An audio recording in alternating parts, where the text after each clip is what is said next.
Assalamualaikum warahmatullahi wabarakatuh dan selamat pagi. Perkenalkan, nama saya Hasnawati Nukuhali, SST MKes. Saya adalah dosen tetap pada program studi kebidanan Ambon, Poltekkes Kemenkes Maluku. Kali ini saya akan menampilkan video pembelajaran mata kuliah asuhan kebidanan kehamilan. Mata kuliah asuhan kebidanan kehamilan memiliki bobot 5 SKS yang terdiri dari 2 SKS teori dan 3 SKS praktek dengan 16 kali pertemuan, 14 kali tatap muka, 1 kali ujian tengah semester, dan 1 kali ujian akhir semester. Mata kuliah ini adalah mata kuliah utama pada program studi yang setelah menyelesaikan mata kuliah ini, mahasiswa akan mampu melakukan role play pada ibu hamil dengan menggunakan pantom. Video kali ini adalah pengajaran saya pada pertemuan keempat tentang ketidaknyamanan pada ibu hamil trimester 1, 2, dan 3. Selamat menyaksikan. Assalamualaikum warahmatullahi wabarakatuh dan selamat pagi.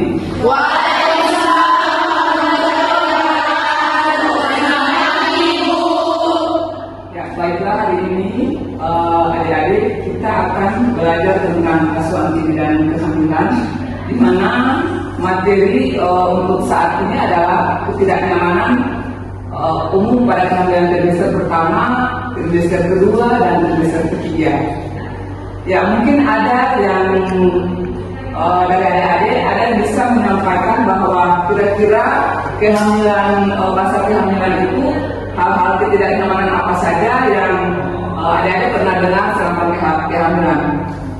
Ya, baik, Ayu silakan. Baik, sebelumnya terima kasih Ibu. Jadi ketidaknyamanan lingkungan yang pernah saya dengar itu yang pertama ada mual muntah, terus juga ada sering buang air kecil pada malam hari Ibu. Mungkin saja itu. Ya, baik ya, bagus sekali. Jadi itu diantaranya adalah ketidaknyamanan selama kehamilan. Yang mana akan kita bahas hari ini yang berikut adalah di mana tujuan pembelajaran kita hari ini adalah untuk menjelaskan berbagai ketidaknyamanan yang umum pada tiap trimester kehamilan. Ya, jadi kemudian yang berikut adalah mengidentifikasi penyebab fisiologi pada ketidaknyamanan selama kehamilan. Kemudian untuk yang berikut, adik-adik atau mahasiswa diharapkan mampu menjelaskan cara mengatasi keluhan selama masa kehamilan. Kemudian yang berikut bahwa diharapkan juga mahasiswa dapat memberikan edukasi pada ibu hamil.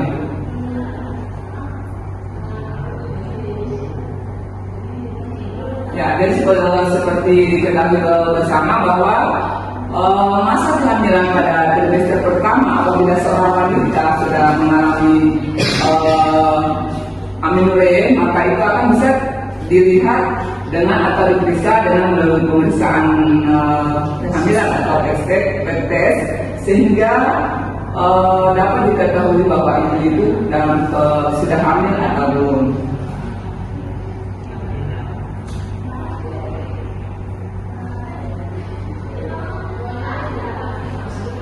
Dari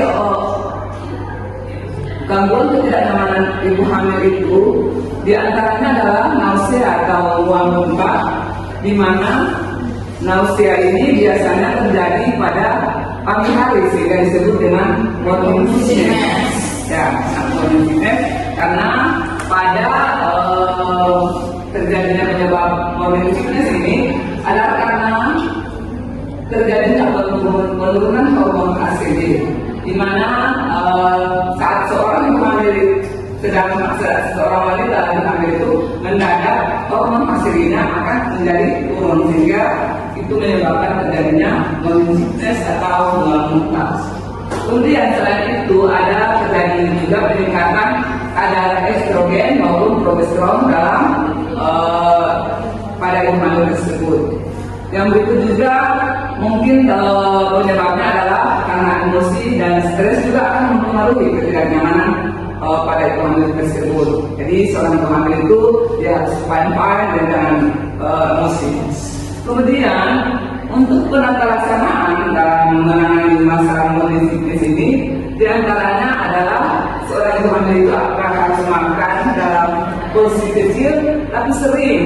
Ya, jadi misalnya biasanya kan kalau sebelum hamil ibu-ibu itu kan makan 3 kali, pagi, siang, malam atau sore. Tetapi kalau dia hamil berarti dia harus makan lebih dari itu, tapi dalam porsi yang kecil. Ya,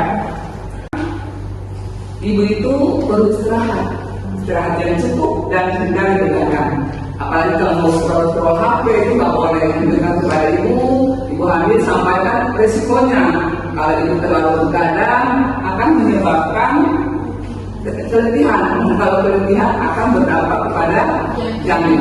Yang terdesak pertama itu diantaranya akan mengganggu pertumbuhan janin tersebut sehingga akan berdampak menjadi efek panjangnya nanti. Kemudian yang berikut adalah adaptasi sirkulasi darah dari metabolisme basal meningkat. Dan tadinya seorang perempuan yang belum hamil, dia akan hamil, ada kebutuhan darah untuk 2 orang sehingga akan terjadi peningkatan metabolisme. Kemudian yang berikutnya adalah emosional atau kecemasan awal kehamilan. Itu mungkin wajar ya, awal-awal. Tapi kalau sudah terlalu setiap hari dia uring-uringan, hamilnya marah-marah atau bahkan banting-banting barang, perang-perang di dalam dapur itu kan tidak bagus ya. Jadi seorang ibu hamil itu harus menjaga emosinya. Kemudian kecemasan yang berikut adalah pika atau ngidam. So pasti ibu hamil pasti ngidam toh? Iya ibu. Asal kalau ngidamnya wajar-wajar itu nggak apa-apa ya. Misalnya kalau begini ekstrim nggak apa-apa. Jadi penyebabnya itu misalnya perubahan hormon juga dari dalam hal ini. Kalau kita kenyamanan pada ibu hamil itu adalah hormonal, bukan lain, bukan hormonal itu, sehingga terjadi perubahan dalam fisik ibu hamil itu. Kemudian yang misalnya terjadi juga akibat dari defisiensi zat besi atau zinc, ya, sehingga ibu hamil itu perlu diberikan zat besi atau zinc dalam hal ini dengan program pemerintah dengan diberikan atau Verum selama berapa tablet itu? 9 bulan. Berapa tablet? Ya, 90 tablet ya. Jadi disampaikan ke ibunya supaya ngidamnya itu akan berkurang ya.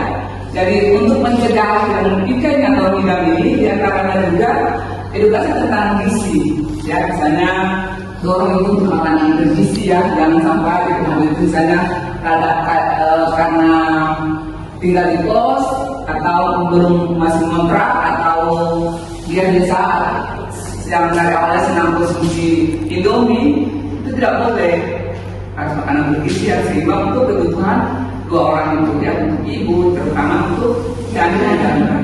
Kemudian bilang ngidam, makan makanan non nutrisi, misalnya makanan yang misalnya yang tidak bernutrisi, misalnya kayak jamu itu tidak boleh ya. Kemudian yang berikut adalah lakukan pemeriksaan darah untuk mencegah anemia defisiensi ya. Jadi pada saat ibu hamil datang di puskesmas kan sudah cek, wajib kan programnya adalah melakukan pemeriksaan HB. Nah, yang beda kan di praktek nanti sudah ada pemeriksaan HB. Tujuannya apa? Untuk mengetahui HB ibu ya, apakah ibu itu termasuk kategori anemia atau tidak. Kemudian ketidaknyamanan yang berikut adalah keputihan atau leukorea ya. Keputihan ini itu normal ya, biasanya kalau normal. Tetapi kalau ditanyakan kepada ibu hamil, ibu apakah keluarnya terlalu banyak, satu hari itu bisa sampai mengganti androgennya atau pakaian dalamnya, itu ditanyakan, dianalisis dengan baik. Kemudian dia bawa atau tidak, keputihannya bawa jadi ditanyakan dari bagaimana dia menggali pada saat ibu kalau menurunkan kemudian ibu tidak saya beta ini sebelum hamil juga sebenarnya tidak banyak yang cairan yang keluar, tapi kok hamil ini kok kayak rasa gimana gitu di bagian pakaian dalam. Berarti ditelusuri ditanyakan, ya. Kemudian dari ciri-ciri yang keputihan yang fisiologis itu diantaranya warnanya seperti bening, tidak seperti susu ya, kemudian tidak berbau, kemudian tidak gatal. Kalau gatal kan kalau ibunya gatal semakin menggaruk semakin asik kan, itu bahaya. Itu bahaya, itu tidak boleh. Jadi intinya tidak boleh gatal dan bau. Kemudian penata laksanaannya adalah pasti menjaga personal KJ, dalam hal ini adalah kebersihan diri atau kelamin. Kemudian berikut juga adalah menggunakan celana dalam dari berbahan katun, yang dilonnya. Karena sekarang ini kan ada trendy atau pakaian dalam itu semakin canggih, semakin mahal, itu kan terbuat dari itu. Yang Goitex kan ada kan yang kayak semacam nilon gitu, bukan katun. Itu salah. Sampaikan ke ibunya. Itu kalau dibandingkan kalau pakaian dalamnya itu semakin mahal, semakin cantik untuk mempromosi produk itu biasanya bukan dari katun, itu tidak bagus. Dan kalau baiknya juga anjurkan ibu menggunakan pakaian dalam atau celana yang warna terang atau warna putih. Kenapa? Supaya atau bisa deteksi, bisa lihat kalau ada apa-apa. Misalnya ada perubahan yang tadi ada keputihan yang warnanya kuning atau hijau, itu berarti ada masalah. Kemudian yang berikut adalah menyampaikan edukasi tentang gejala infeksi. Yang tadi saya sampaikan bahwa ada bau, kemudian gatal, kemudian warnanya putih, itu berarti jangan sampai ada gejala infeksi. Kalau memang ada gejala seperti itu, ditindaklanjuti, ya, untuk dilakukan pemeriksaan infeksi. Kemudian gangguan ketidaknyamanan berikutnya adalah sering berkemih, walaupun atau polas fisur ya, walaupun pada trimester pertama itu pada kehamilan itu biasanya karena rahim sudah tertekan dengan kandung kemih sudah tertekan dengan mulai pembesaran rahim, itu akan menyebabkan sering kemih, ya. Tetapi ada juga karena hamil itu adalah peningkatan aliran darah ke ginjal sehingga hormonnya meningkat. Dalam hal ini penata laksanaannya setiap kali kalau ibu hamil itu merasa kencing, jangan tahan kencingnya, cepat-cepat berkemih. Kemudian kurangi cairan dengan menjelang tidur, namun tetap cukup cairan secara tekan. Maksudnya begini, kalau malam ibu mengurangi minum konsumsi air sehingga untuk mencegah terjadinya berkemih yang berlebihan. Kemudian lakukan latihan kegel, ya, tapi untuk trimester pertama jangan terlalu ini ya, yang ringan-ringan aja. Yang berikut untuk trimester kedua atau kehamilan 13 sampai 27 minggu itu biasanya adalah nyeri punggung. Biasanya terjebak karena perubahan postur tubuh kan dari ibu hamil yang dari tadinya tidak ada bawaan penekanan dari rahim sehingga dia akan menyebabkan perubahan atau lordosis meningkat. Kemudian pembesaran payudara sehingga punggung ini bertambah bebannya. Kemudian relaksasi ligamen oleh hormon relaksan. Ya, seperti dari perubahan fisiologi ke ibu hamil itu kan ada perubahan hormonal. Ya, jadi untuk mengatasi ini atau penata laksanaannya adalah yang pertama adalah dengan menggunakan melakukan gerakan-gerakan atau latihan exercise yang pertama biasa senam-senam itu kan sebelum senam-senam halus setiap Jumat kan ada biasa senam saya juga itu juga bisa dilakukan oleh ibu hamil untuk mengurangi nyeri punggung. Untuk trimester ketidaknyamanan trimester 3 atau 28 sampai 40 minggu masih tetap masih nyeri. Yang tadi pertama kan masih ke punggung Atas. bawah atau atas kan punggung bawah, karena kebesaran mulai dengan adanya bertambah usia kehamilan maka akan bertambah untuk bayi itu akan melakukan penurunan sehingga bebannya bertambah ya. Kemudian sendi panggul yang tadinya dia dari gadis, kemudian dengan kehamilan rahim membesar maka akan menambah sendi panggul itu dia akan melebar sehingga semakin mengendur. Kemudian terjadinya tekanan dengan adanya kehamilan tersebut, makanya ada tekanan pada panggul ibu. Untuk penata laksanaan bisa juga digunakan sabun hamil yang biasa banyak dijual di tempat toko-toko di peralatan hamil itu ada. Kemudian hindari berdiri atau duduk terlalu lama. Misalnya kalau ibu hamilnya di kantor, misalnya dalam 2 jam paling lama maksimal 2 jam di lagi atau di datang atau misalnya ibunya di domestik atau berjualan ya, untuk orang-orang berjualan, ibu jangan duduk aja di kasir misalnya, atau para kerja di depan kasir jangan terlalu lama dulu. Jadi dibarengi misalnya dia duduk 2 jam 5 sambil lakukan exercise atau latihan ringan yang kayak tadi. Kemudian yang berikut posisi tidur menyamping dengan bantal di antara lutut. Jadi pada saat ini tuh ibu hamil itu tidur, lutut itu disanggah dengan bantal supaya untuk mengurangi nyeri pada punggung. Yang ini nih nyeri ulu hati atau heartburn. Jadi sama aja nyeri ulu hati itu adalah penyebabnya adalah hormon progesteron. Jadi sehingga dia memberikan paus yang menimbulkan nyeri epigastrium atau karbon tadi. Kemudian tekanan darah itu terus ke lambung ya, sehingga menyebabkan reflux. Untuk menangani masalah nyeri ulu hati ini atau heartburn itu diantaranya adalah tadi makan dalam dosis kecil tapi sering kan, karena apa ya, kali punya dari awal sudah mual-mual lalu kita mau balas makan nasi sepenuh nasi sepiring, itu nggak boleh, itu boleh ya, itu tidak boleh. Tapi makan dalam dosis kecil, nanti kalau sudah habis mau ingin tambah lagi.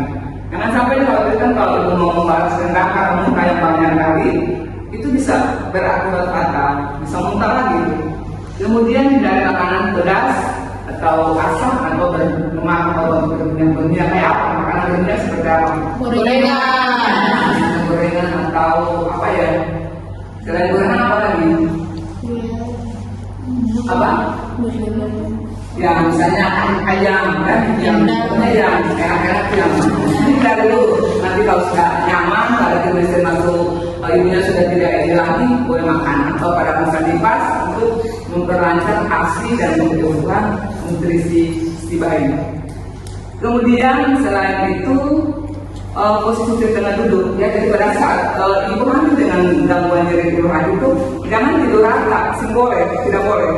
Ibunya di tengah duduk, jadi bantal nanti sangat ditambah didobel, dikasih dobel supaya untuk mempermudah mengurangi nyeri ulu hati. Kemudian untuk medikamen dosanya bisa kolaborasi dengan dokter untuk pemberian terapi antacid ya, antacid itu untuk mengurangi asam lambung ya, asam lambung sehingga ibu hamil itu tidak merasakan nyeri ulu hati. Jadi untuk mengedukasi seorang ibu hamil itu untuk gangguan tidak nyamannya, diantaranya ketahuilah bahwa keluhan selama masa kehamilan itu adalah normal. Sampaikan ke ibu hamil bahwa ibu kalau keluhan yang ibu rasakan itu sebenarnya normal, aman-aman saja. Ibu pasti fine, pasti oke, dan tidak akan apa-apa. Dia harus dalam keadaan apapun, dia harus tegak smile. Kata smile-nya bidan adalah obat untuk penyembuhan. Jadi demikian ya. Jadi intinya dari yang saya ibu sampaikan tadi, gangguan ketidaknyamanan pada trimester pertama adalah yang pertama adalah mual, kemudian dialisme atau ngidam, dan penata laksanaannya adalah akan sedikit tapi sering. Kemudian trimester kedua adalah nyeri punggung atas, kemudian melakukan postur kuku pada saat duduk dengan postur yang baik dan istirahat. Kemudian trimester ketiga adalah nyeri punggung bawah, kemudian nyeri ulu hati. Penata laksanaannya adalah kompres hangat, kemudian kalau dibutuhkan adalah menggunakan sabuk kehamilan. Ya, untuk penutupnya dan refleksi, menghadapi kehamilan bukan berarti harus menderita. Ketidaknyamanan adalah bagian dari adaptasi tubuh. Jadi nanti adik-adik diskusikan ketidaknyamanan yang paling berdampak bagi ibu hamil itu yang mana di pertemuan berikut. Iya ibu. Apa di sini ada yang mau ditanyakan? Silakan. Ya, silakan. Terima kasih atas kesempatannya ibu. Saya langsung kepada pertanyaannya. Di sini saya mau bertanya tentang ketidaknyamanan ibu hamil pada trimester 1, tentang ibu hamil dengan keluhan sering buang air kecil pada malam hari. Nah, kemarin ibu waktu kami turun praktik ada pasien datang dengan keluhan, pasien ibu hamil trimester 1 datang dengan keluhan sering merasa buang air kecil pada malam hari. Padahal yang kita ketahui apabila ibu hamil dengan datang keluhan tersebut harusnya kan karena rahim yang membesar sehingga menekan kandung kemih. Nah, ibu hamil ini kan masih rahimnya kan belum membesar. Jadi asuhan apa yang kita berikan kepada ibu hamil tersebut? Ya, bagus sekali ya pertanyaannya. Mungkin ada yang mau menjawab, bantu menjawab pertanyaannya Nira. Ya, silakan kami. Mungkin izin menjawab mungkin dari teman-teman. Dari yang saya sudah sebut juga tadi sudah disampaikan sama ibu juga tadi bahwa sering buang air kecil adalah ketidaknyamanan yang sering terjadi pada ibu hamil. Nah, asuhan yang kita berikan tentunya kita memberikan edukasi terlebih dahulu, dan kemudian tadi ditanyakan ini terjadi pada trimester pertama. Terjadi pada trimester pertama dan mungkin boleh diulangi yang kejanggalan trimester pertama. Jadi kejanggalannya itu ibu hamil ini dia datang dengan keluhan sering buang air kecil pada malam hari. Kan biasanya kita ketahui itu kalau misalnya ibu hamil datang dengan keluhan tersebut ada harusnya di trimester 3, tapi ini di trimester pertama. Kira-kira asuhan apa yang perlu Perlu diketahui ya bahwa ketidaknyamanan buang air kecil ini terjadi karena pembesaran janin. Di trimester pertama bisa saja terjadi karena ibu masih membutuhkan yang dinamakan beradaptasi dengan tubuhnya ya, dimana itu juga mempengaruhi. Ketidaknyamanan ini juga terjadi di trimester pertama dan juga trimester ketiga karena pembesaran janin.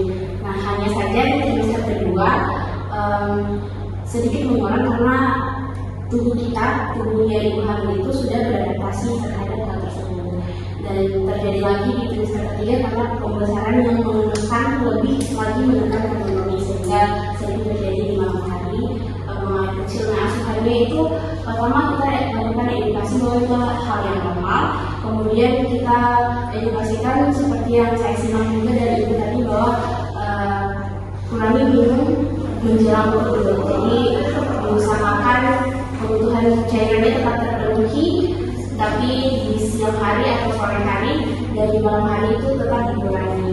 Mungkin itu saja yang saya sampaikan. Ya, bagus sekali yang terakhir aku itu.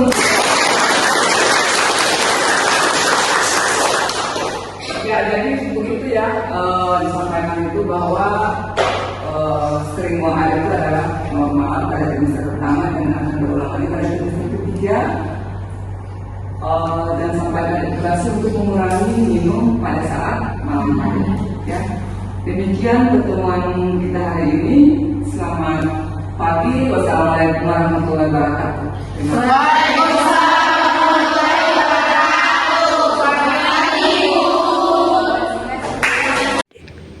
Demikian video pembelajaran asuhan kebidanan kehamilan. Assalamualaikum warahmatullahi wabarakatuh dan selamat pagi. Terima kasih.